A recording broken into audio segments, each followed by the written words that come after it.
नमस्कार, माझे नाव अनुष्का सुरेश कंक। नमस्कार, माझे नाव सेजल शंकर साळेकर। आमच्या शाळेचे नाव श्री छत्रपती शिवाजी विद्यालय व ज्युनियर कॉलेज धोर। आम्ही आमच्या अटल टिंकरिंग लॅब मध्ये एक प्रोजेक्ट केला आहे। त्या प्रोजेक्टचे नाव ऑटोमॅटिक वॉटर टॅप म्हणजेच स्वयंचलित नळ।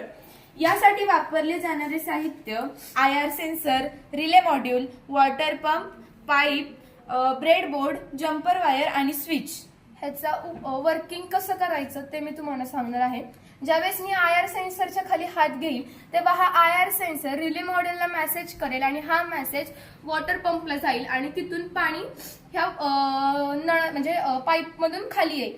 आता मी दाखवते। पहिल्यांदा मी स्विच ऑन केला बघा, आणि ज्यावेळेस मी हात बाहेर घेईल तेव्हा हा परत मेसेज रिले मॉडेलला जाईल, तिथून हा मेसेज वॉटर पंपला जाईल की हात बाजूला झालाय आणि पाणी आपोआप थांबेल। याचे फायदे, ज्या ठिकाणी पाण्याचा गैरवापर होतो त्या ठिकाणी हा प्रोजेक्ट आपल्याला वापरता येईल। शाळेमध्ये एखादा मुलगा हात धुवून झालाय आणि त्याचा चुकून नळ चालू राहिलाय, तिथे पण त्या ठिकाणी आपण वापरू शकतो। आणि तसेच एखाद्या मॉलमध्ये, थिएटरमध्ये पण आपण ह्याचा वापर करू शकतो। थँक्यू।